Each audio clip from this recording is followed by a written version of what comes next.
Ash Ketchum. Even if you've never watched the Pokémon anime, you have most likely heard his name.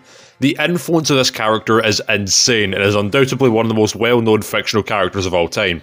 Ash has become even more notable in recent months, however, due to the fact that he's now leaving the anime over 20 years of being the main character. I mean, this script was written a couple months ago, but we can ignore that part. Across this 20 years, Ash has of course met and caught very powerful Pokemon. Though he may not have won a league title for a while, it's undeniable that some of Ash's Pokemon are packing some serious punch. So today I'll be going over the world's most powerful trainer, talking about just how strong his Pokemon is and just why Ash is so powerful.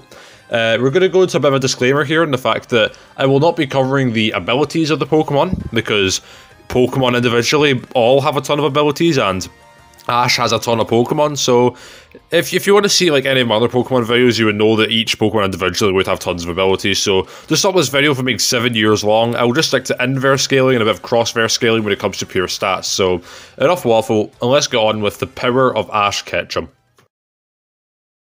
So, a simple question first. What is Ash's most powerful team? This may be a bit of a complicated question, but realistically it should be quite obvious. Ash is no stranger to using past Pokemon to help him out with his chances in tournaments, so when put in the biggest tournament of his life with all the strongest trainers across the world in it, surely he would pick his strongest Pokemon for that, right? The Pokemon he chose here were Surfetch'd, Dragonite, Gengar, Dracovish, Lucario, and of course Pikachu. It doesn't matter too much if you believe the likes of Sceptile, Infernape, or Charizard are on par with or stronger than some of these Pokemon, as it would just mean the feats they perform would be on par with, if not just directly below them, if, you know, otherwise they would just be like stronger if you think they are stronger than them. Before Ash even got halfway through his journey, he was pretty damn strong. He was able to beat the champion of the Orange Islands and even beat the Battle Frontier.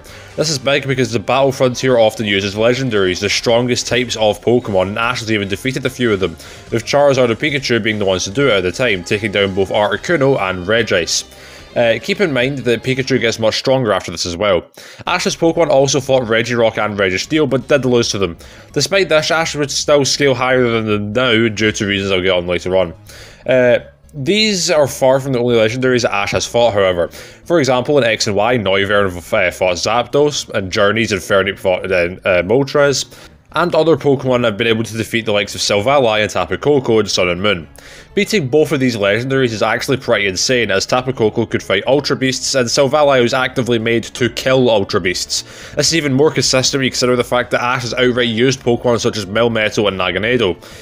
Pokemon that fight, and in Naganedo's case, is an Ultra Beast. These Ultra Beasts should scale to Solgaleo and Lunala, who travelled across all of Ultra Space, an infinitely expansive place between realms.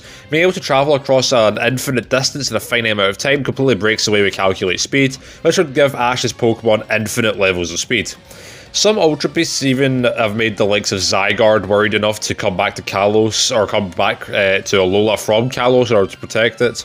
This is the same Zygarde who can keep pace with Ultra Necrozma, but should still be weaker. This checks out as Ash defeats Ultra Necrozma, but only with the help of others.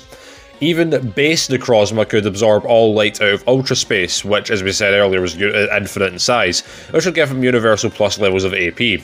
Necrozma should also scale higher than this due to being stated to be the strongest Pokemon ever seen, which would include the Creation Trio.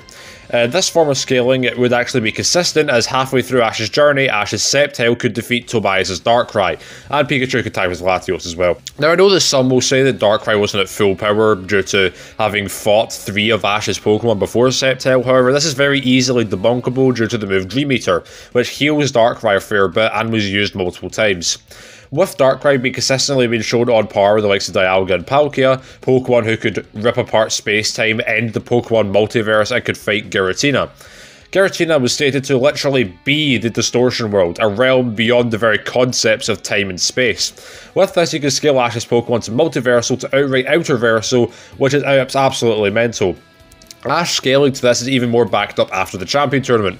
Remember, Cynthia is still the Sinnoh League champion after the events in the Sinnoh Pokemon League. The winner of the Pokemon League should be able to then go and fight the Elite Four and the champion to then challenge their title, and Tobias won the Pokemon League. But with Cynthia still being champion, it means that Tobias would have lost to her, or maybe even an Elite Four member. Even then, if you still don't buy that for some reason, Leon's stated to be the strongest trainer of all time, and Ash beat him. meaning that Ash would scale higher than Tobias now, along with all of his unknown Pokemon. The only argument you can give against this is the fact that he fought specifically Tobias's Darkrai and not the Darkrai that fought Dialga and Palkia in the movie, which I'll leave to you to come to your own conclusions, as Tobias's Darkrai is pretty featless otherwise. There's only one other trainer that you can argue beats Ash, which is of course Red, but that's a topic for a whole other video. Overall, in this video, I haven't even scraped the surface of the potential power that Ash Ketchum has. He's at least universal with his Pokemon, and at best reaching multiversal to outerversal levels of power. Before I go, I'm going to leave you with this image. You know, Team Rocket holding back a Dragonite. Remember that even without his Pokemon, Ash has got some pretty busted scaling which can make him strong. So if you enjoyed this video, then make sure to like, subscribe, and I'll see you all next time.